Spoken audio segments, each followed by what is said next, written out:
समझना ये चाह रहा हूं कि क्या ओपीएस पॉसिबल है? हिमाचल प्रदेश में हो चुका है, क्या हरियाणा में ये पॉसिबल है?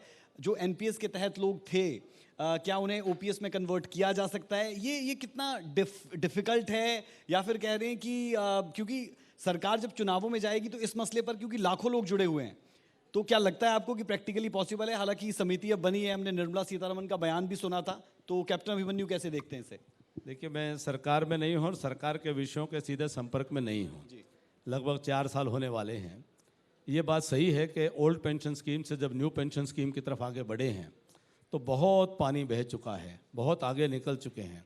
और इसमें भारत सरकार के अतिरिक्त इसके अंदर जिस प्रकार का पेंशन फंड्स जो बनाए जा चुके हैं, उसके अंदर जो चाहे सेबी हो या आरबीआई हो, उनके रेगुलेशंस भी एक बहुत बड़ा इंपॉर्टेंट फैक्टर है जी। और किस प्रकार से उन फंड्स को फिर से वो एक तरह से पूरे समय में वापस चले जाना जी वास्तव में एक बहुत चुनौतीपूर्ण कार्य है।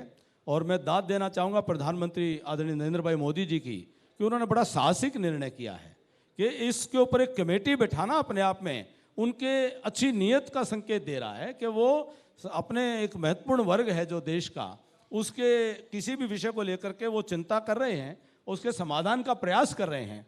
ये बहुत चुनौतीपूर्ण कार्य है और देखना होगा। मुझे नहीं मालूम है कि हिमाचल में और राजस्थान में अगर ओल्ड पेंशन स्कीम पे रिवर्ट किए हैं तो वो उन्होंने उसको किस प्रकार से अपने अकाउंटिंग किया है, बिल्कुल किस प्रकार से अपने बजट में उन्होंने उसका प्रोविजन किया है। तो अब इसके ये देखने की बात है। मैं उसके बारे में कोई चैलेंज अभी नहीं करना चाहता हूं, वो एक लेकिन मेरे लिए जिज्ञासा का विषय जरूर है जी कि उन्होंने किस प्रकार से अपने बजट में इसका प्रोविजन करके और कैसे वो न्यू पेंशन स्कीम के जो पेंशन फंड के अंदर जमा पैसे हैं उसका किस प्रकार से वो एडजस्टमेंट करेंगे। मेरे लिए बड़े ये रोचक विषय है, जिज्ञासा का विषय है।